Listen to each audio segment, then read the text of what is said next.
Welcome to the Smart Property Investment Show, the podcast by investors for investors. G'day, how you going? Phil Tarrant, host of the Smart Property Investment Show. I hope you're well. Thanks for tuning in. We're talking about finance today, mortgages, which, as many of you know, is critical to investing in property. And one of the key differentiators between those that do it really well and those that do it very well and those that don't do it so well, finance is usually the thing that holds most people back from amplifying their investments and achieving and realising their property investment dreams. I get together a couple of times a month with Eva Loisance from Finni Mortgages to chat through things, all mortgages. We're going to do that today, and we've brought in I wouldn't say special guest, I'd say a guest, to help us navigate what we're going to be talking about. That's the 10 most seen investment mistakes, and I think this guest's probably seen them all as well. Eva, how you going? You well? Great. Good to see you. Yeah. Nice to be doing this in person. Yes, exciting. Yeah. I'm excited to talk about that as well, because if this could be avoided early on in the journey, that would really make a difference. So mortgage brokers would rather not be fixing people's problems. They'd rather be helping them to do more good Get stuff. ahead, yeah. We do a lot of fixing, unfortunately. Is that like how do people get it so wrong? Poor advice? They just don't know. They don't know. Yeah. They don't even know they got it wrong until they go for the next property. How do you tell people they got it wrong? I guess there's known unknowns, unknown unknowns, or whatever it is, right? Like, how do you say to people, this ain't good? Then they come to us often because they are stuck, right? Yeah, and they're like, okay. so how do I get to the next property? So it's more about, okay, well, if you want to do this, you need to do that. Or if you can't do it, it's because you did that, or you didn't see it that way, or you missed something in the journey there. Well, I guess the good thing, or one of the good things about what you do at Finni is that you work with some of the best buyers agents in Australia. We've had some of them join us for a chat. I think about Tarrant and I for InvestorKit, for example. So because of the clients that you're supporting them through mortgages, you probably see warts on all everything. No doubt, out of the best buyers agents, you probably see a lot less mistakes, or you're probably helping to fix the mistakes they've made before they've gone to a buyer's agent. But at least they get properly right. Yeah. So that helps for the journey of buying more, and they do guide them through going through a broker. So that also avoids a lot of issues. People that do it on their own through a bank, often they would cross properties, or they would not use the equity properly. Yeah. So why is it, do you think that some of the best buyers agents in Australia are choosing to work with Finni Mortgages to... Because we understand investors as well, and investment. All our brokers are investors themselves. So we've been through the journey, we made our mistakes, and we can share the story and make sure people avoid it. You haven't made too bad mistakes, have you? We've made mistakes. Everyone makes mistakes, particularly Paul Glossop, who also, from pure property investment, who also turns to Finni to support his clients through mortgage financing. Paul, you see it all, don't you? Thank you, Philip. Yes. The hostess with the leases. The hostess with the leases. But you're here as well because we're off to a function this evening. We are off to the inaugural Property Investment Professionals of Australia Excellence Awards this evening. So we've got my penguin suit hung up somewhere, dusty because I don't use it very much anymore. A lot less than you do because you're probably multi-times a week functioning. I do go to a lot of belt functions. straps too often. No. But yeah, we are. It's and speaking of some of the best buyers agents in the country, we'll be saying g'day to a lot of them tonight. So how do you feel about, like, you turn to Finni to support your clients with mortgage financing, and also some other very capable and well-known buyers agents turn to Finni for helping the clients mortgage finance. We spoke about Arjun Paliwell. I know Sam Gordon from Australian Property Scout also turns to Finni for some of his deals. How do you feel about other buyers agents sort of getting used to the best team in Australia? Do you sit there and go, no. It's an interesting one because when it comes down to it as a buyer's agent, you sort of initially think, I've got to be very protective of the company that I use to finance my clients' structures, and you think, I don't want anyone else to grab the access and basically take away the bandwidth for them to do the job for us. But the reality is, and how Finni works with both my buyer's agency as well as many others out there, is that they have the ability to essentially probably go through the process of probably pipelining exactly where the client is, who they work with, and who their buyer's agent is, but probably more so they staff and resource correctly. So ultimately, if there's more demand, they have the ability to process and administrate correctly to say, let's essentially triage who that client should be working with, who the specialist in the brokerage space should be that's going to work best with them, and then essentially get that job, whether it's a trust structure, whether it's a first investment, whether it's a client who's got 20 investments in a spreadsheet as long as your arm, and you have to go through that line by line.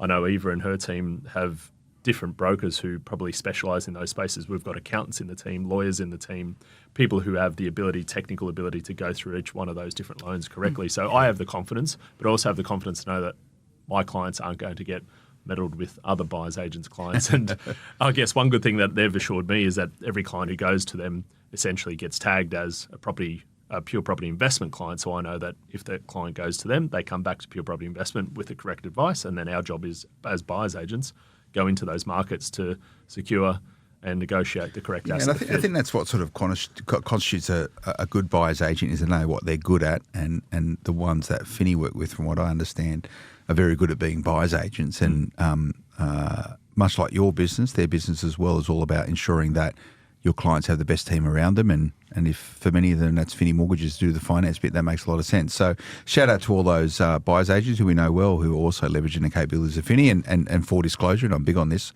I think Finni's such a great business. I invested in it. You did the same, Paul. And it's important that our listeners know that.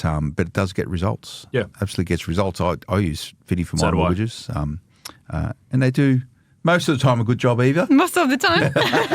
That's a compliment, by the way. From you, maybe, yeah. Yeah, it is. It definitely is. Yeah, ask a couple of your bankers who you've accosted in the past. Yeah. No, that's a pretty good a pretty good compliment. But the 10 most seen investment mistakes. So I brought Paul in just so we can get a bit of a lens through a buyer's agent side of things, because as I said at the start of this podcast, everything is interconnected, right? Like property's a game of finance, and the best people that I know have a really good grasp of how to use finance effectively, but that has helped shape their buying behaviour. So it's all interconnected. The one piece of the puzzle we're probably missing here is a accountant who we could probably bring in, who I would say would be another key capability for me. Buying, the accountant, the person who does my finance and where to buy is my A team. But top 10 most seen mistakes. The first one here, Eva, is wait for a 20% deposit or for the property market to crash. It's like waiting for Godot, which I remember from my my first year literature at uni. Are you familiar with this? You're showing your age, Philip. No, it's not one of the classic. Essentially, a guy that's waits around forever and nothing ever happens. Yes. In a summary, I got a high distinction of my paper on that. Of course you did. You and Harry Dent. Harry Dent. But waiting around. So a lot of people think when they're new to the game that you need a 20% deposit. Yeah, and I hear that. And you should only every buy week still. when market's at the bottom. Yes. Buy low, sell high. Yeah. So we're still waiting for that. We're waiting for the crash. When's that going to happen? When's the crash going to happen? Soon, right? So let's wait. Let's all wait, but it just never happens. And people are sometimes surprised when I say you only need 5% or sometimes 0 if you've got family that have properties, you can use the equity. So technically anyone, even with 0, and I really mean 0, can start today. With a family pledge. With a family pledge. Yeah. Yeah. So why would you wait? The property market might crash one day, but certainly might not. So you could be in a property right now and enjoy it now. Whether it's investment or not. But you got to pay LMI, even. That costs a lot of money. Not really. Not really at all. And can you put that in perspective? Like, what's a normal size property? Let's say investment 500,000. You would find you'd pay $7,000 LMI. It's tax deductible. It's added on top of the loan, so you don't even have to come up with the money up front. You got to pay it off over the life of the mortgage. But and it's put tax interest deductible. on it. It's tax deductible. Yeah. So it's really, if you think about $7,000, if you wait for the market to do its thing. Within a month or two, you would have. Pick that number though, Eva. So I put $500,000 into a compounding calculator just now and say, okay, well, let's say you've got two choices. You've got potentially, let's say, 5% saved, but you're waiting for 20%. So what's 5% of $500,000? Yeah, versus trying to find that 20%. So essentially, waiting to save that from $25,000 to $100,000. Trying to find that extra 75 grand. How long will that take? Let's say you're saving 25 grand a year. That's 3 years. Let's say you wait 3 years to get your 20%. So that $500,000 property in 3 years' time at 7% compounded, you've saved $7,000 on LMI technically. that property is then worth $612,522. So $7,000 cost you $112,522 minus $7,000. So let's say $105,000 it costs you to save $7,000. And that's where people, first-time investors in particular, I find, that's where a lot of that education has to start. Because if you don't do those numbers and you think purely I'm paying this insurance to some random bank and it's a cost of doing business which I'm not comfortable with, you've got to look at the opportunity cost. And that's a massive one. Phil, you've been there. I've been in LMI territory more times than I care to count in my own portfolio early in the piece. It's not all the time, but early in the piece, it's an enabler. That's what the people that sell LMI would want to tell you. Hey, you guys sponsored by? I don't even know. There used to be a few of them around. I think their actual share. I think their share price has done all right in the last few years, in particular. And we've spoken about the family pledge beforehand, so we don't need to go over it again. Go and tune into some of the previous episodes about how that works. So another major mistake seen by Eva and her crew, and it's growing team as well, right? We spoke about new broker that you got on recently, who's doing pretty well. Yeah, we've got Robert, who started a few weeks ago now. So he's an accountant by former trade. Accountant. So why is it Come from the dark side. Trader. He's now a mortgage broker. Yep, I think he was a bit bored with his Excel spreadsheet, and Now he's got more of them in droves. more of them now. Yeah. Does he like doing financing for people? Does he? Look, he's been a broker for many years, but his trade originally was accounting. He's a bean counter. So he really, I don't mind that. That's pretty good. And he may tell you this, using cash instead of owner-occupied equity. So this is where people think, again, they've got to save up money, which keeps them out of the market longer when they can potentially take some cash money out of their home owner-occupied to get their started first quicker. property. Yeah. So we see that a lot. Yeah. So people, again, waiting 10-20% deposit to go for the second property, or sometimes they've got their home and they're saving, have the money in an offset and waiting for that to grow so they can buy the investment property. What they can do is put that cash towards the non-tax deductible debt, release the equity again, and then invest. So at the end of that, they have more tax they can tax deduct and less to pay on their mortgage every month. So does it work? So if I've got owner-occupied debt, right, which isn't a tax deduction, if I refinance the owner-occupier loan and the money that I use to put into investment properties, that bit connected with my principal place of residence debt can be a tax deduction? Is that correct? So let's say you've got 100K ready to go, Yep. and your loan is 500,000. If your capacity is limited, you would put your $100,000 to reduce your home loan to 400 and get that 100 back out as an investment split tax deductible. Okay. So you end up with the same amount of debt, but you've got more that is tax deductible. Okay. Yeah. So that's good for taxation. Or even if you didn't have any cash in offset, so let's say hypothetically you had $1 million asset and a $600,000 debt, and you say technically, okay, well, if you have the serviceability to take out, let's say $150,000 to cover a 20% deposit plus 5% for closing costs, that extra $150,000 you take out is then therefore tax deductible as long as it's used for investment purposes. So you don't but you've increased the cash. debt on your principal place of residence. Correct. However, the bit that you've increased, you can get the tax deduction off it. Exactly. And I think the key there, investment. and I think I'm trying to think who I spoke to very recently about it. It might have actually been Ross Lacane. I remember speaking, who's one of the best brokers in the country and was a broker for the best part of 25 years. Now coaches brokers. He explained it so well in the sense that he's a prolific property investor himself and avid in the sense of trying to educate people on understanding this. But the enabler, and it goes back to those exact same numbers we just talked about for people waiting to save 20% versus using whatever they've got available, whether it's a family pledge, whether it's equity. You do the same numbers and you say you're waiting to save a certain amount of money to offset to use that cash. A, you're losing tax deduction, but B, you're losing time of having exposure in the market. So that's a double whammy for me, because if you're sitting there and you've got serviceability and actual equity usable, and you're thinking, I just want to wait till I've saved up cash, not only might you able to actually release that equity for a deposit, you might better release a little bit extra to give you a cash buffer. And it comes down to cash flow. And I think to your point, Phil, if you're buying a property, an investment property using equity, technically you're borrowing 100% of the purchase plus 5% of the closing costs. So you're borrowing the maximum amount you possibly can. You've got to model your cash flows, and I think that's what a good broker does. It says, look, the money's there available. Just make sure we can do the funding. Do you have surplus cash? And if you do, then you've got to be comfortable to say, hey, you only need to find this amount every month.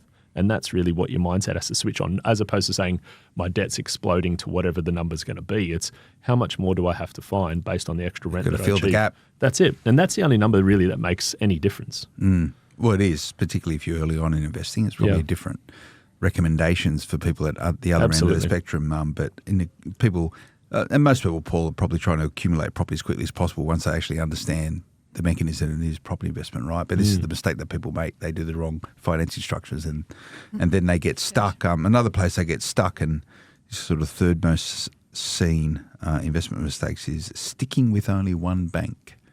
My family's always banked with them. The old Dolomite account. And you know what? It's often with CBA. Yeah, okay. Yeah, they do. I don't know. Oh, yeah. The clients do love them. I don't know why, but CBA hate brokers, I'm told these days. It sounds like that. Yeah. Anti-broker. Even though I only heard today, mortgage broker market share has gone up to 75%, the highest 75 ever. now. Yeah. Wow. Yeah, there's been a whole bunch of commentary coming through the Financial Review recently, appalling journalism. Yeah. Pretty much saying... You've done your best to really rev them up. CBA at war with mortgage brokers, is what the AFR is telling us, which is, they've copped a huge amount of backlash. Yep. Joke journalism, right? And they haven't done themselves any favours, the AFR, I tell you what, particularly with the mortgage industry and also with banks, right, who, they complain and they're crying poor at the moment, saying there's no margins in lending at the moment. Yeah, it's a bit tighter, but home lending business is generally pretty good. 7.8 billion profit as opposed to 8.4 billion profit. You've got to take a haircut every You do. now and then. But brokers are important. So one of the benefits of using a broker, you'll tell us, even no doubt, is that you won't make the mistake of only sticking with one bank. Yeah, and for a lot of reasons, obviously, different products, different rates, different valuation, which is important when you keep going. But also, when you stick with one bank, you only get the ideas or the option that is with that one bank. So you're leaving a lot of option and opportunities on the table. So let's talk about Commonwealth Bank, because I love talking about the Commonwealth Bank. If I go to the Commonwealth Bank direct, like me, Phil Tarrant, how many, well, they'll probably just tell me get lost and they can't give me a home loan because I'm too complicated to try and do a deal with. But how many products would there be available for me? There'd be like 2 or 3. They go, you get X or Y? 3, let's say 3. You'll have a basic loan, a loan with offset, and a fixed. And that's pretty much it. That's it. With some variations of the interest rate they can give and me. the policies and the rules are the same for those 3 products. So if you don't fit that, well, sorry, can't help you. So people think now, and this is sort of coming out what's been happening inside of the media recently, some of the scaremongering you've seen from AFR is saying, would you go to, did you know that an evil mortgage broker gets $16,000 or something other for writing a home loan? You're paying that. Like they're just spreading so much information at the moment around this, right? So whereas if you go to a bank branch, you don't have to pay that money. Yeah. Like you just pay it directly to us. First, the clients are not paying that, right? Then it's not the client paying that's us. not what you would think, right? Like no, they're not paying us. And the average is 0.65% of the loan amount that we get upfront commission. Yeah. And it's completely disclosed and everything. Yeah. And it's disclosed. It's in our credit guide. Clients have to sign it. They know exactly how much. Paid by the bank. Paid by the bank. Correct. And if the bank doesn't pay the broker, the bank keeps that amount. This is they've got to pay it to their own staff. And I hear Commonwealth Bank again that they've got so much trouble sort of trying to get their own proprietary bank staff to write loans. They've had to double their commissions. Yeah. Or their bonuses and stuff outside of the norms. Yep. Like saying, well, you get, if your base salary is this, you get 30% or 40% on performance. If you do this, we'll give you even more. So they're struggling with productivity. And I think, what does this mean for the average person trying to acquire an investment loan? It means nothing as far as the bottom line. I think that's the big part here, is that the rate that they can get charged if I went directly to CBA versus going to an accredited broker, it should be exactly the same. And that's what it means for the consumer. And that's the big important part here, is that the key for a good broker is that they're not just looking at CBA, they're looking at a teletext of 30 other lenders. And to Eva's point, ideally lenders who are probably going to be more niched with a correct product and other things which will point on not just rate, but also making sure that the structures, everything else is going to allow them to continue to build a portfolio. But the actual rate itself won't differ whether it's a broker channel or directly through the bank. And that's in theory, in principle. And it should. And that's the way it should be, because consumers should get the best result and they should have people working on their behalf, as opposed to just thinking about who can clip the ticket the most on the way. Yeah, I find I don't like having one of anything, right? Like I always like to create competitive tension with everything I do, particularly friends. Sorry. I thought you'd get that one through. Oh, you've got to do it. Got to do it. But, if you have multiple lenders and multiple bankers, you can create competitive tension. I do it all the time. Like, I like the bankers I work with, but I'll go, well, I'm getting this over here. Why aren't you giving me the same? Well, policy and this going, oh, really? They'll give me more of it. Like, show me the policy. Yeah, show me the policy. Like, I want to stay with you guys, but ... So you want competitive tension for the purpose of, ensuring that you're getting the best possible pricing at any point in time. And as you become a more significant investor and you end up with a lot of properties, it's a headache, but you can use this to your advantage. So don't fall into that trap. And particularly connected with this fourth point, which we'll get into in a moment. Welcome back, Phil Tarrant, Smart Property Investment, chatting with Eva from Finni and Paul from Pure Property, chatting about the 10 most seen investment mistakes. Now, before the break, we're talking about sticking with only one bank. And you probably see, Eva, as a result of sticking with one bank, you end up in this problem. Probably one of the biggest mistakes, number 4, is cross-collateralisation, where a bank will go, well, you're entering the top of your serviceability, but if we cross-collateralise your properties, might be able to give you a few more bucks. Yeah, is that how it happens? That's a lot of the fixing we do, is crossing, if you might say it that way. So crossing is just when one loan is secured by a few of your properties. So then it's an issue to release equity. It's an issue to refinance one property. It's an issue to do everything, really. If you want to sell, if you want to keep going into your investment journey. So banks do that because they're lazy. It's a lot easier, and it would be a lot easier for a broker as well to do that. Because you can do it, right? Yeah, we can do it, definitely. It would be so much easier if I did that. I would do a lot more in the same amount of time. So it would be easier. It just wouldn't be the right thing to do. Yeah. It gets people really stuck, and often people have a lot bigger potential than what they have realized because of that. So we do a lot of uncrossing. See, the cynic in me, which I'm not a cynical person, anyone. Thanks do that. Thanks love to do crossing. But brokers as well, right? Because, and I'm not saying brokers do this, but like the cynic in me says banks do it because it just means the client's stickier. It's harder for them to go away. And a broker would probably do the same because it means that it's harder for them to go away because of its cross-collateralised around it. So is there any benefits? Like, is there any genuine benefits through, I don't want to be the demon of cross-collateralisation, but is there any good in it? Like, when would it make sense to do it? A family pledge is crossing property. Yep. So that's a good point. Definitely a good option there. So just on that point then, if you're buying an investment property and you're getting a family pledge around it, they'll tie up the new property and the existing property of your parents packaged up in one thing, so you wouldn't need to unpack that. For some while though, not forever. As soon as your loan is 80% of the property you bought, so as the property go up in value, they release it. You can release it. So and it's is only that for easy? a few years. Paperwork, or you is it do evaluation of the property you purchased, and if it's 80%, we do a partial release. And that would actually benefit the lender because it means they keep the loan. Because if you had to refinance to get rid of the cross-collateralisation, they would lose the loan. Okay. Yeah, so that's pretty easy to do. And that's a really good option, right? Crossing. But otherwise, there's no other reason why you would cross. Just it's easier. You end up with less loans.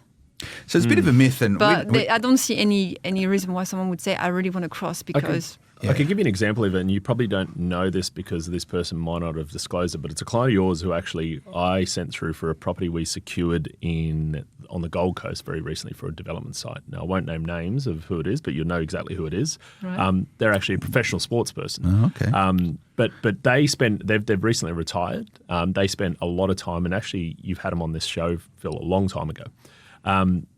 They spent a lot of time playing sport, earning good money, but at the time they were busy, right? Traveling around the world, doing what they did for a living.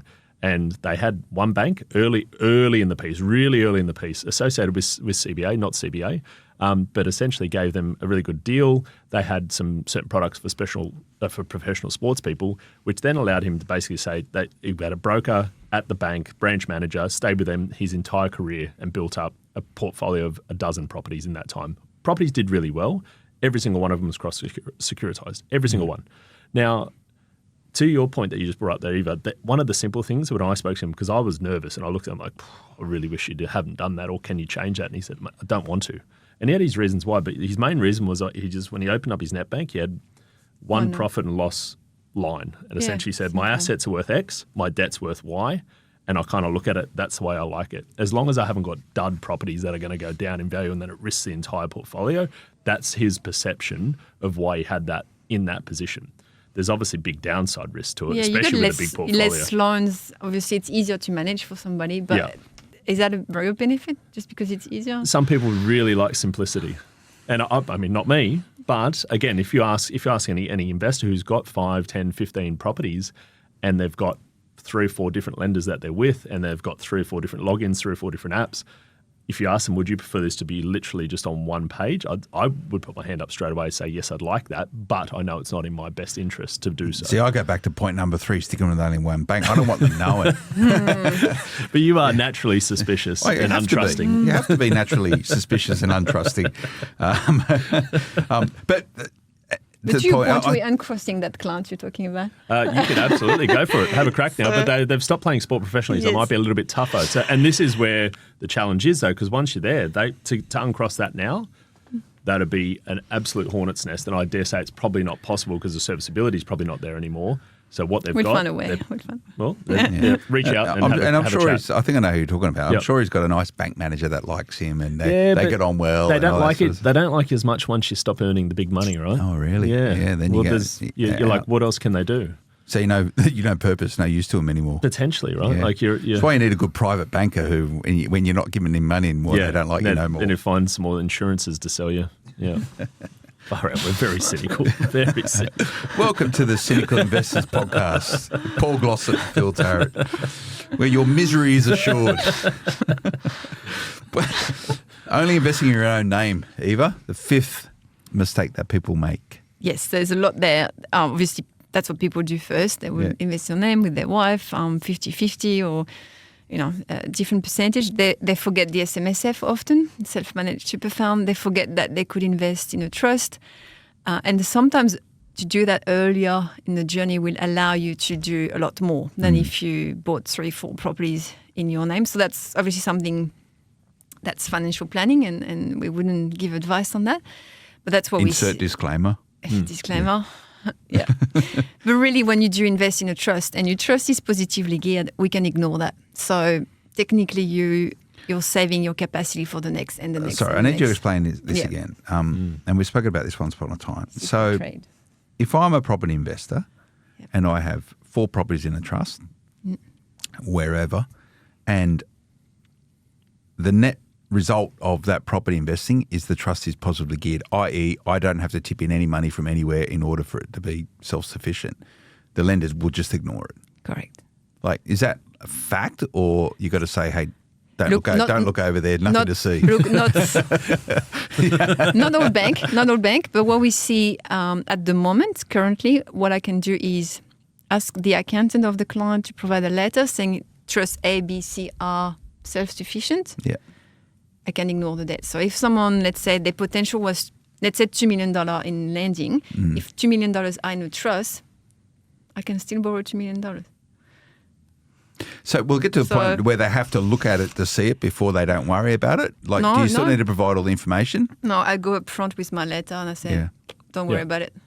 It's all cool. Yeah, and that's where an accountant really, I mean, they obviously put their name to it, so it's their neck on the line. So if they're going to be fraudulent, they've got big problems. Yeah. And we're not You've got tax return, right? They would see, absolutely. They would know. Yeah, so it has to be legitimate, but ultimately it's not the bank deciding whether it's legitimate. It's the accountant making that decision to say, here we go. Yeah, and accountants run by a pretty tight code of ethics. Correct. And even if they're not, they've got the ATO to make sure that they are to scrutinise. Does it just have to be $1 positive, or it's got to be like really positive? What about if it's $1 negative? Will that be an issue? Then you're going to have to provide. I don't see the tax return. I just need my $2. letter. So you get the letter from the accountant and just go, don't worry about that, sweet.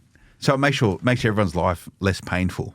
Less painful. I'd say there's always, the risk of the person itself. You have to know, okay, if you've got $2 million in lending there already and something goes wrong, you'll have to support 4 million now, right? So you still have to be careful, but in theory, the trust lending allows you to save your capacity and use it again and again and again.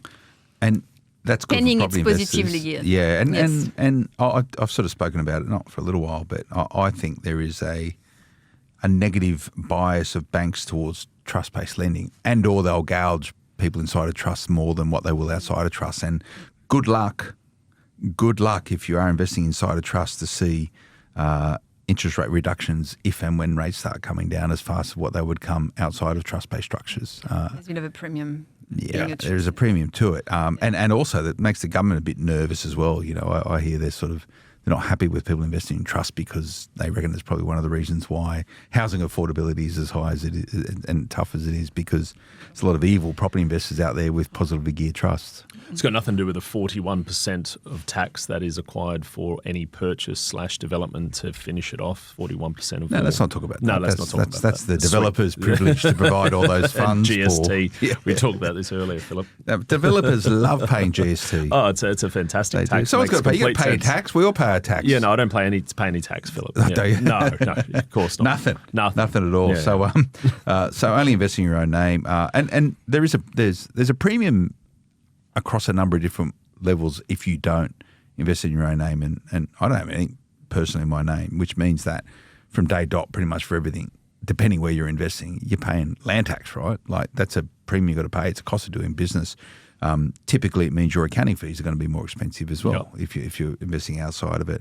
It means you're not going to get as many tax effective breaks in your own income that you generate. Like so, there's a lot of consequences to not investing in your own name, and most accountants will probably say you should probably have a couple, right? Yeah. Like because it's the most tax effective structure up until a point. Yeah. To be able to hold property investment. And I've got a question for you, Phil, because you just made that point. You've bought a lot of property over the years, and none of them are in personal names. But that being said, out of all those properties you bought in trust, was the intention to maintain borrowing capacity, or was the intention to look at how do I distribute profits and protect my assets? Yeah, more of the latter than the there. former. Like Yeah. I've never had really much of an issue with serviceability because I don't invest as much of what I probably could. Yeah.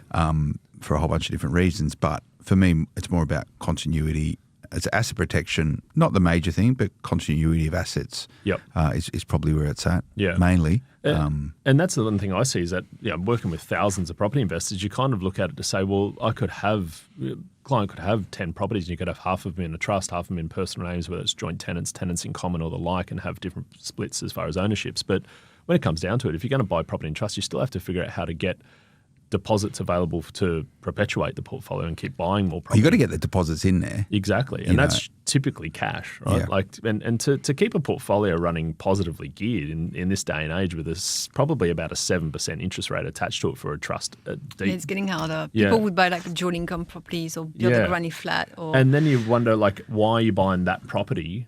Is it just to get a positively geared asset to buy more assets? And are you buying an inferior property potentially just to buy more property? And then it starts to curtail, why are we buying these assets? Are you buying questionable properties in questionable locations just to tick over a percentage of an 8% yield versus a good quality 5% yielding asset that's just going to see far more capital growth? And you're just holding more assets with more headaches that aren't actually going to do the heavy lifting for you. Well, that's when you need a good accountant, right? Because I know a lot of people, they have different trusts for different uses. So they might have a trust which is really high income generating and they're distributing the profits of those into other areas. They might have deliberately run up trusts with negative retain negative balances on it for the purpose of maybe offsetting llama farms. Offsetting a llama farm. Or offsetting a sale of a property in time, right? That gets really tactical and you need a really good accountant who, number one, back to my point, is it plays by the rules of engagement and the code of conduct connected with accountants and in the eyes of the ATO. Like, it's really important. You've got to get that right.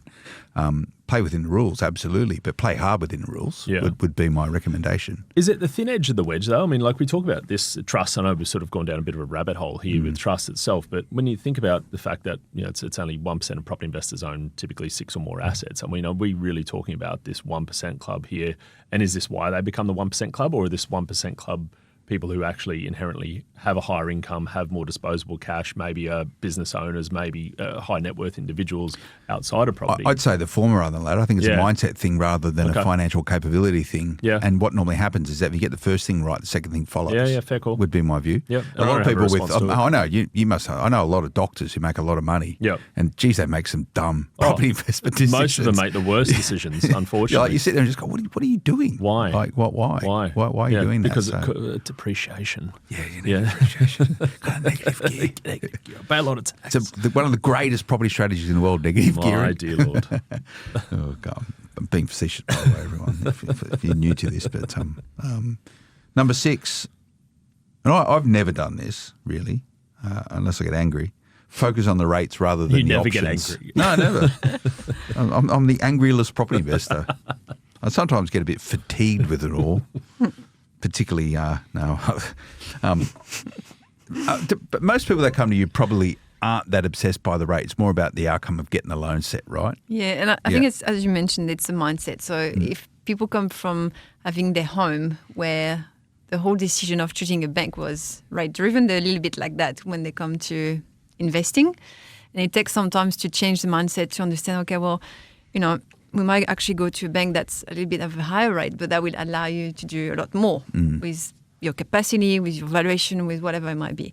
And it takes some time for them to understand that also as an investment, the rate is not so important because negative gearing that you guys really like.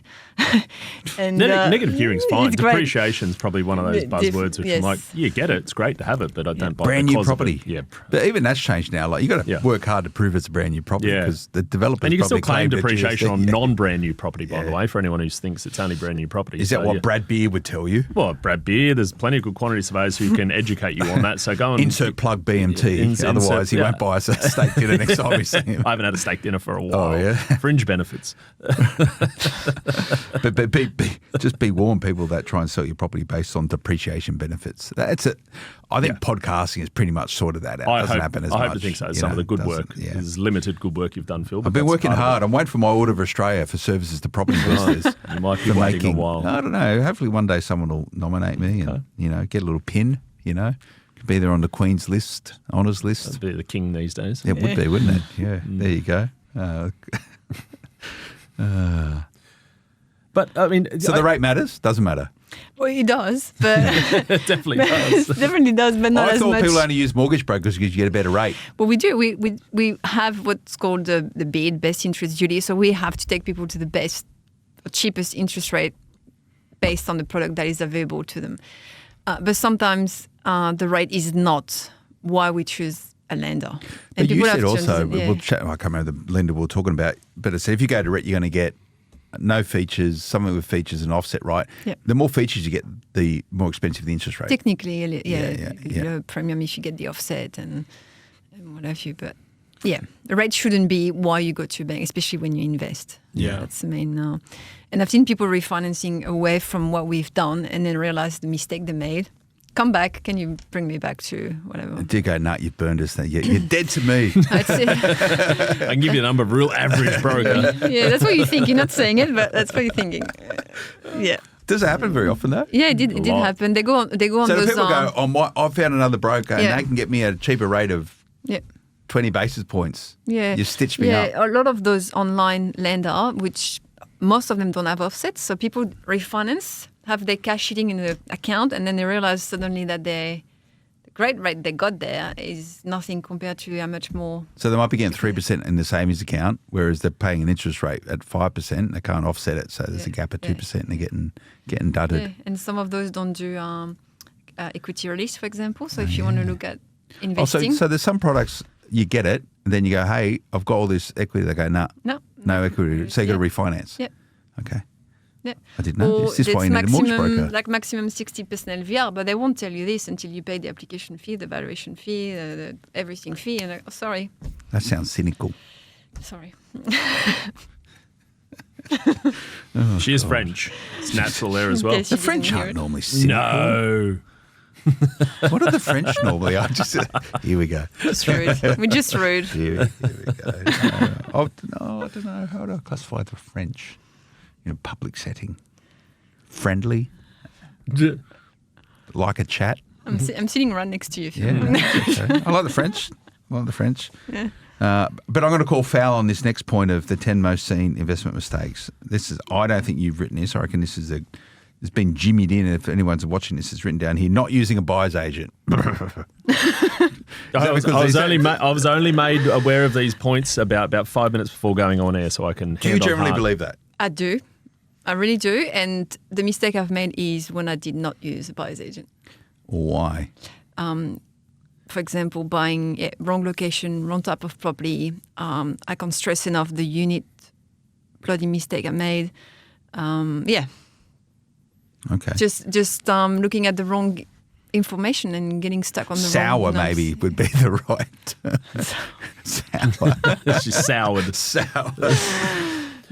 So what does it matter from a financing point of view whether or not you use a buyer's agent or not? Oh, look, if you buy one property, it probably won't matter. But when you come back for the second, if you don't have growth there, well, there's no equity, you can't go again. If it's really bad rental year, well, you can't service, you can't go again. Yeah. If So you won't it's- get rich being a property investor if all you're doing is tipping in your own cash into assets that don't grow. Yeah. It's probably the simplest way to look at property investing ever. It's not complicated. Yeah, It's but, not but complicated. it's often you see people that have 2-3 properties that just did nothing, that actually eating away their savings. So it's not all Beer and Skittles. pink and sunshine and Yeah. What's the equivalent in French for beer and Skittles? Is that an American term? Beer and wine and Skittles? cheese. Yeah. Wine and cheese. Yeah, well, that's It's not probably- wine and I like cheese. it's not all wine and cheese. One thing I would probably point out with that too, Phil, is that Well, maybe we should call this wine and cheese, but it won't be the sort of stuff made of milk curds. right, The cheese is probably a lot of your sayings that you say. sure. Yeah, This is maybe. going in some Missed it. complete, I've completely lost what I was going to say. Yeah, Yeah. Scuppy didn't see that. It's a buyer's agent. That's why you shouldn't use a buyer's agent. They can't keep their train of thought. Come on, you got Too it. many deals Did in you bring one. it back? It's coming. It's Get it coming. back? No, Come it's on. not there. No, It will come back. nothing. Welcome back, It's what- Phil Tarrant, Smart Property Investment with Eva and Paul. 3 more 10 most seen mistakes. Maybe we should do this over wine and cheese. Good Chablis. This is you probably get a lazy Susan in the middle of this here, and It looks like a lazy Susan I type reckon of thing, that's isn't the it? next edition. Let me choose the one then. There you go. Yeah, like a matching You got a wines. Chablis fan over here. I do like a Chablis. That is, it's my go-to white wine when I'm particularly eating some poissons, fish. No, What? what's Buff. a little bit. I like a Chablis and Cheval.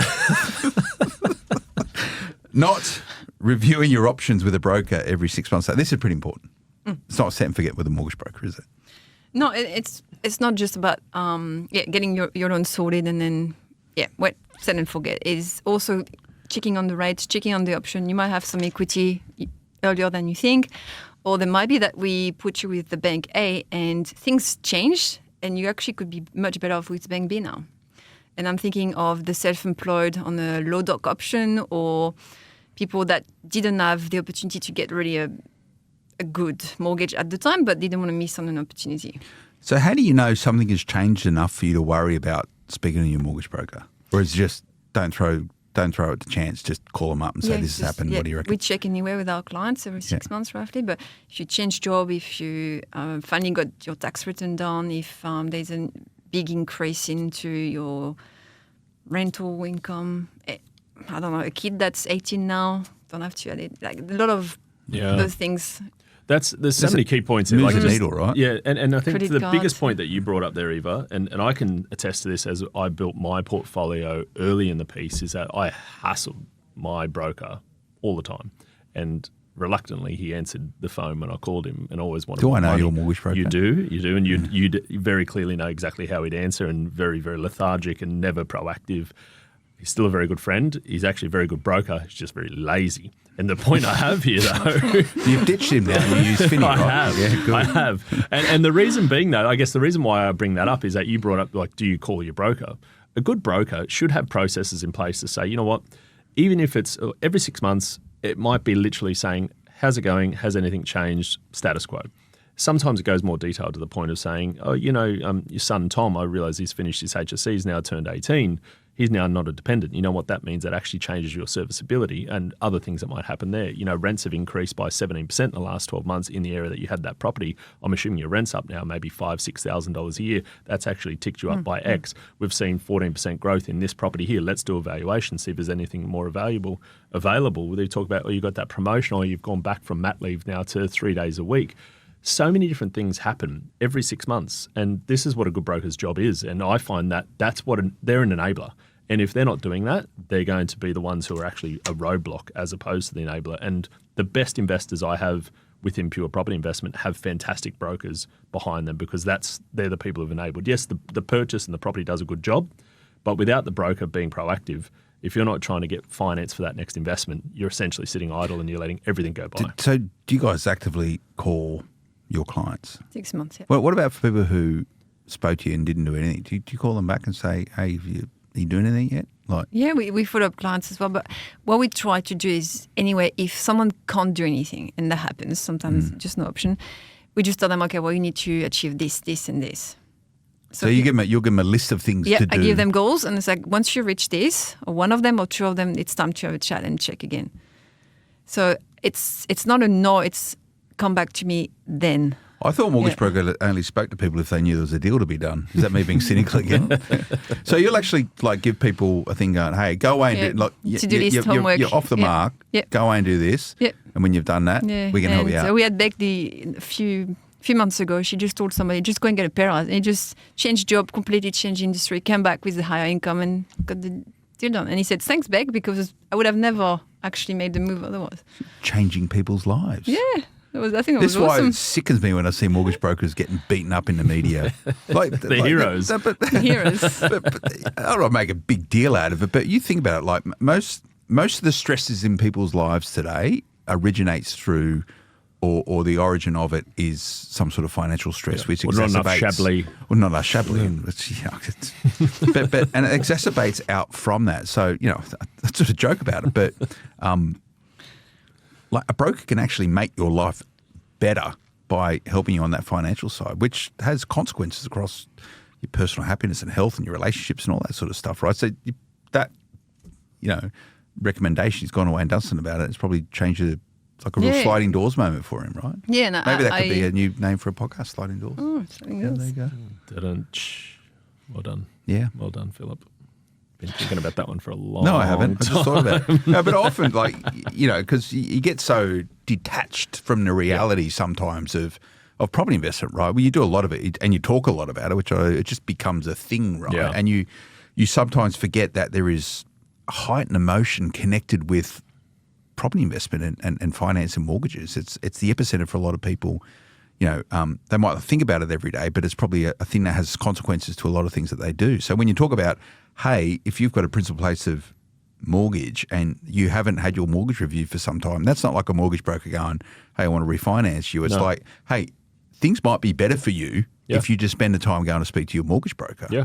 Absolutely. It could be game changing. And to use another analogy, it's best practice to go and speak to your healthcare professional just to get checkups sometimes, right? You don't need to be, essentially, you don't need to be symptomatic to go and think about, I need to get a checkup. Sometimes it's good to be proactive, and a lot of the time that proactivity can just lead to saying you're on the right track, don't do anything. But one thing this brings to my mind is that we're probably 6 to 18 months away from a big groundswell of change, and that change is interest rates changing.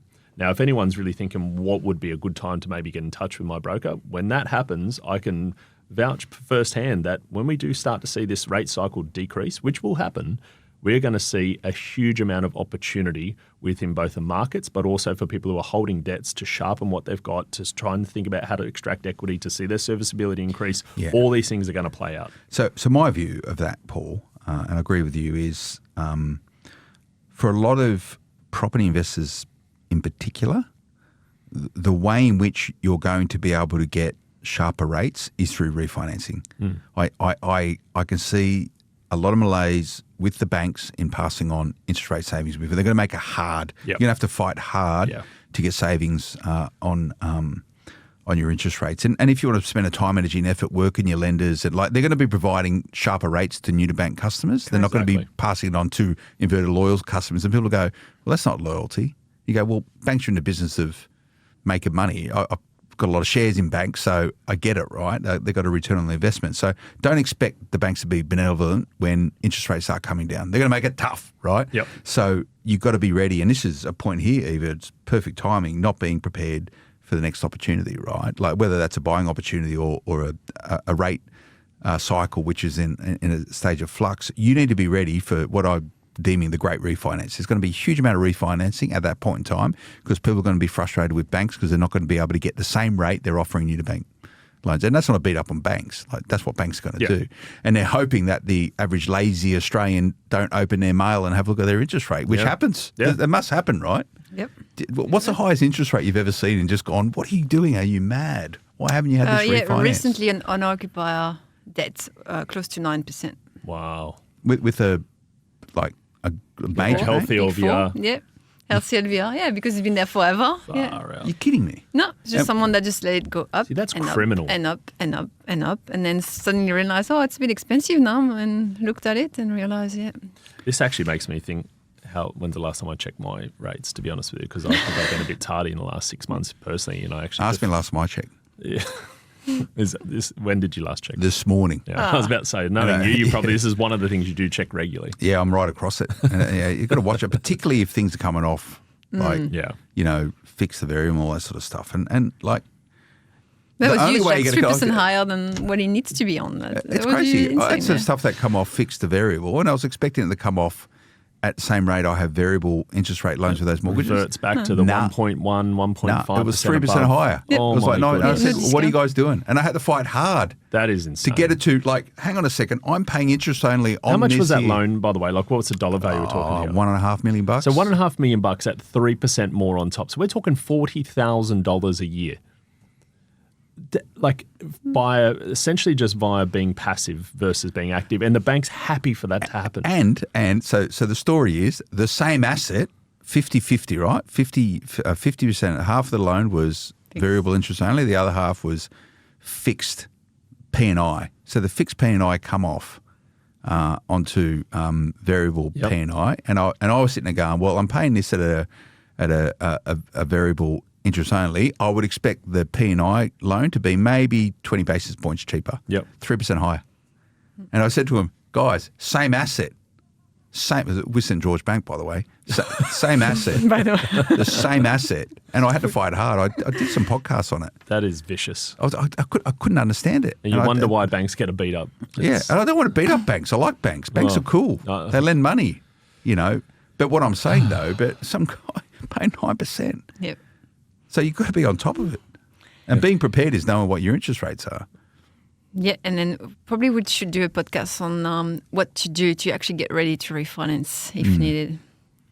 Yeah, I think you got to get ready. Look, And if you're unsure, probably let's see call what it Finni means, because I tell you what, they'll give you a checklist of things to actually get in touch with. maybe we should just provide the checklist, or you want people to call you up, obviously. Can I have your secret checklist? No, we could do a podcast on this because there's lots there, depending on the Yeah, and again, it's I'm not beating up banks, but this is the way banks work, right? And if you look at it cynical or what, but and no one knows. The commentary I saw coming out today on the basis inflation's actually ticked up a notch a little bit. Don't expect rate rises until late 2025 now, right? So let's assume you're not going to get any rate rises this year. Rate reductions this year, and inflation's going to be a problem, which I've spoken about this beforehand. The government has made promises to Australians in their budgets that inflation will be under control by Christmas or early in the new year. Good luck with that. But if there's no rate reductions coming into the mid to late next year, you've got some time to sort your stuff out. If you haven't got your tax returns done, if you haven't done this, haven't done that, you've got to get ready now. Yep. It could be that it's also worth refinancing already. Maybe. No? Yeah. If you're at 9%. Well, definitely if you're on 9%. How do you find out what interest rate you're on? This is a really simple question. If I'm just go tuning on your into net this, bank. On your statement, it'll tell you, any bank statement will tell you what your interest rate is. Yeah. Okay. Yeah. So point number 10. We've gone for a lot longer than I expected, but it's good stuff. Not thinking about diversification. Is that in property or other assets? I don't know. What you probably invest in some mink coats or something or other. Or Velour. Are we talking about diversification in property or in assets? Yeah, in property. general? Actually, it goes back to the point of using a buyer's agent. Otherwise, people tend to buy what they know. So they would buy a house to live in. They would buy the house next door, or property they know. They would keep buying, the same units in 2 or 3 different suburbs, or just the same all over. So it's great when everything goes well, but when maybe in that suburb when everything goes down, then they actually don't have any opportunity to keep going. So if you spread your eggs a little bit, maybe different state, different type of property, different type of, then there's always one that performing well, so you can keep going to the next. So if you've got at least one eye in the fire that's getting equity increases, you can keep trading. Maybe you'll have one asset that's not doing so great. Yeah. But there's one maybe, I don't know, this year in Perth that did great, and you can get equity and buy somewhere else. Well, you must see a lot of people's portfolios. How many do you see a lot of people clustered in like Orange? I've got 50 properties in Orange. Does that happen? All the time. All the time. I tell you what, and this is where you can get stitched I'm not up. saying Orange is a bad place to invest in, by the way. Not either. But one thing I do see, and it's probably not only location, but it's asset types. And I'm not going to name names here, but most of the time, and whether someone's done it on their own volition or they've had a buyer's agent assist them in buying certain property types in a certain location, there's typically always going to be a bias to something. And inherently, it's typically, there's two ways I see it. A, it's off the plan, and someone might go for a splurge to say, look, you can buy 5 of the, and you brought up healthcare professionals. I said a lot of the time, healthcare professionals attend a seminar and all of a sudden they're stitched up with 3, 4, 5 off the plan properties within a very tight geographical location. Stitched up sounds like a negative term. That's what it is. Maybe slightly cynical. Yeah. But they're not going to complete for 2, 3, 4, 5 years. They're going to put maybe a small deposit down of 5% holding, and then they're hoping that, you know what, that's 5 years problem, but I've got this great depreciation, great tax deduction, and I'm going to buy these assets. I'm going to earn all this money anyway, so it's fine. I'm just going to. It's all going to go up in value. It's all going to go up in value, assuming that I'm going to get all this rise before it's even constructed. Most of the time, it plays out the opposite way. But sometimes it works. Sometimes it works, but less often than when buying established based on data, not by my opinion or others, based on data. But that is one way that I see that there is huge risk. The other risk that I actually see, which is maybe a little bit counterintuitive of what we're discussing, but when people go down the pathway of buying multiple assets, lower priced assets, be it $150,000, $250,000, even $300,000 properties, which might be 1 or 2 bedroom villas, because they can afford it and they think the game is a game of how many properties I can buy as opposed to quality, compared to quantity. And all of a sudden I've seen portfolios, again, by wealthy people who have exposure and ability to do a lot, but they end up with 20 or 30 assets. A lot of them are in highly regional locations and they're buying 1 and 2 bedroom apartments in areas which have huge amounts of available supply, and they bought them because they were cheap, and they bought them with the assistance of someone who was making a clip of the actual What's asset the biggest themselves. portfolio you've seen? In terms of numbers of property? 165. Okay. Somewhere in that range. Were they like good assets or? Most of them good. Yeah. That one comes to mind. Most of them good. Very good investor. Big portfolio. Absolute full-time brain investor, tease. that's all they do? No, but they did employ someone to do a lot of their full-time books and a lot of other things that go with that. But I do see, I commonly see probably someone with between 10 and 15 assets. That's probably more of a common, probably higher net worth investor who's been at it for a long time. And they split into those two categories. But most of the time, it's rare that I'll see an investor with 10 properties plus that'll hold rubbish. Yeah, and the reason being is because that rubbish just doesn't perpetuate. And when I say rubbish, I use that term loosely, but it's probably to those two categories that I just mentioned. It's rare that I see a very well-rounded portfolio that consists predominantly of those property types because they just don't enable more to happen. It's a really important point. So the only way to actually build a large portfolio in terms of number of properties, and I would say also large value, is through buying the right properties. Because to the earlier point I made, you don't get rich in property by putting all your savings into properties that don't grow and go nowhere. Exactly. So, yeah. Success leaves clues. Yeah. There we go. All right. Yeah. You've never. What's the biggest portfolio you've had to refinance all in one go? Imagine trying to get financing on. It must be positively geared in trust because the lenders don't want to worry about it, right? Exactly. Like how many properties have they had to show in order to get? There wasn't that many, like 15. Okay. Yeah. Yeah. I mean, it's still a lot. Still a lot. And, Yeah. as you said, a lot of, I guess, rubbish type of property in there, serviced apartment and. Oh yeah, so there's some classics. Yeah, there. classic the service there. That's a really good. studios. Get a good tax deduction. Oh on that, my don't they? goodness! It's all about the tax deduction. Goodness gracious me! We're coming up towards tax time, so and I would mention that the ATO is having a look at investors and how they're claiming certain things. So ensure that you file a correct and appropriate tax return would be my hot tip. That's what our friends over the ATO will tell you. They've been on the show talking about that as well. So if you're not confident in doing it yourself, get an accountant. And if you choose an accountant, make sure you use someone that actually knows property investment would be a hot tip from me. Me too. That's not advice or recommendation. It's a hot tip. It's a hot tip. And only get advice from people that you trust will giving you the right advice. And if someone's giving you free advice, question it. I'm sure we'll hear about that tonight, the Pippa Awards. No doubt. Yeah, who's the big free on that advice sort of category. stuff. The free advice, best free advice. Best the kickback, Razzies. kickback of the year. It happens Yeah. in property though, and this is one of the biggest issues with property investment. It's still unregulated. People's trying to working hard on it. I know. I'll finish up with one thing that I was actually talking to Eva about earlier today, Phil. Is I've got a client right now who contacted me yesterday out of the blue, and they came through a referral from an existing client. This is an extreme, but a common occurrence where we've got a client who's been through a property, loves it. It's in a new development in Parramatta, one of the biggest developments in Parramatta that's ever taken place. Sub-penthouse, on the market for $2,060,000. Sorry, what is a sub-penthouse? Is that the floor under the penthouse? Yeah, and for me, it's just it's a bit of a joke term because it doesn't really mean much. And you look at what this is; it's a unit. Okay. It's not on top. That's sub-penthouse. But the point I'm trying to make here is that it's still being sold through the developer. Now, I know through my experience that I get contacts and calls from developers all the time asking if we're interested in promoting certain developments, and we don't buy brand new off the plan.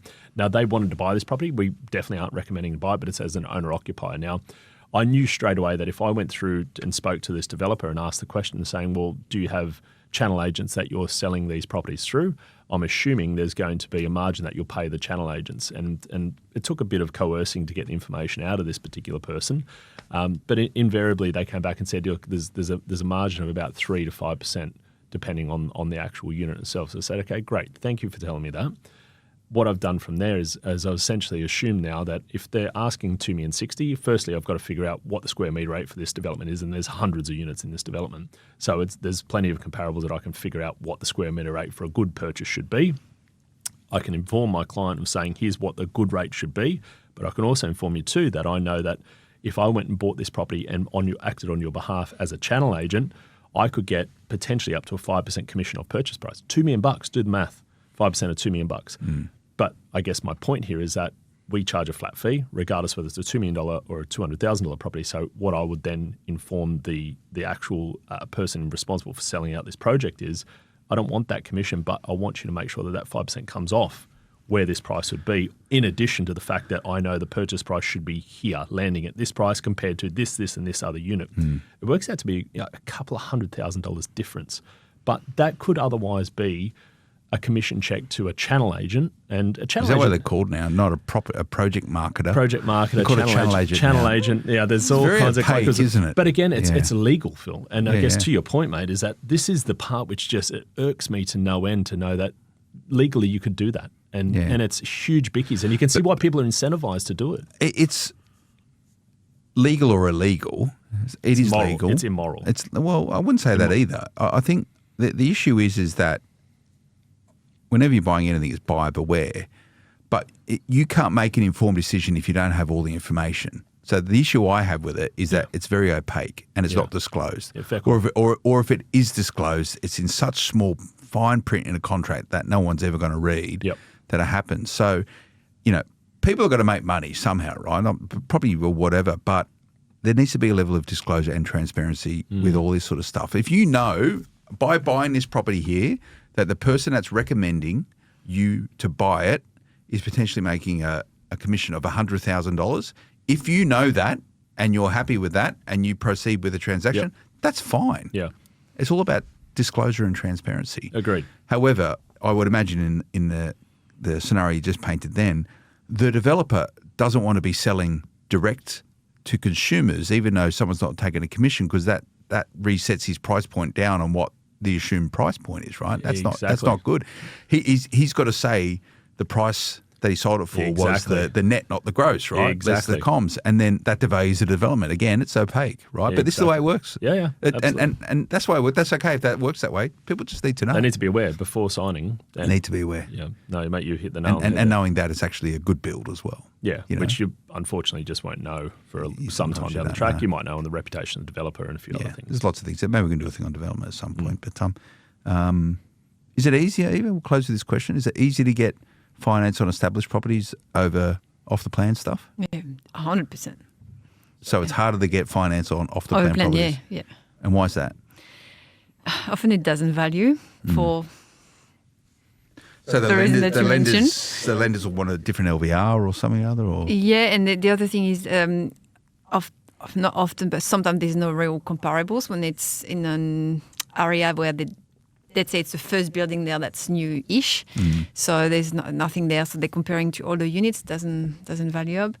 And also when it's on completion for years to come, sometimes 2-3 years, it's really hard to know what the value is going to be then. So how do you prepare and have a pre-approval? It's going to expire in 3 months. You never know if you're going to get the finance. Your circumstance might change. Interest rates go through the roof. Interest rates go through the roof. Years. So imagine committing to off-plan purchase with 1.59 right. interest rates, and now they're up over. And this particular close to development 7. had heaps of sales in 2020, 2021. And you can imagine these people doing their math on a completion of X, and now they're not going to foresee 14 interest rate rises in that time. Yeah, so it could be like someone like this went to Bank A and they got a great rate, and now they have to go to a third-tier lender and end up with actually 9% because they can't afford it. So yeah, it's tricky off the plane. Well, we've covered lots of ground there. Thank you, Eva. Thanks for being the voice of reason and sensibility. Don't get pulled into the stupidity that is the discussions on the Smart Property Investment Show. But thanks for all of your insights. And I'm sure people can just call you guys up and you talk to them about any of this sort of stuff. Yep. How do they find you? Finni.com.au. Okay. Yep. Good. Paul, thanks for tuning in. Thanks for We've having probably me. got some stuff to talk about, I think, on some other podcasts moving forward. So stay tuned, stay informed, stay connected. smartpropertyinvestment.com.au. Social media, you track us down, Smart Property HQ, or just search Smart Property Investment. You can see what we're up to. Thanks for tuning in. We'll see you again next time. Until then, bye-bye. The information featured in this podcast is general in nature and does not take into consideration your financial situation or individual needs and should not be relied upon. Before making any investment, insurance, tax, property or financial planning decision, you should consult a licensed professional who can advise whether your decision is appropriate for you. Guests appearing on this podcast may have a commercial relationship with the companies mentioned.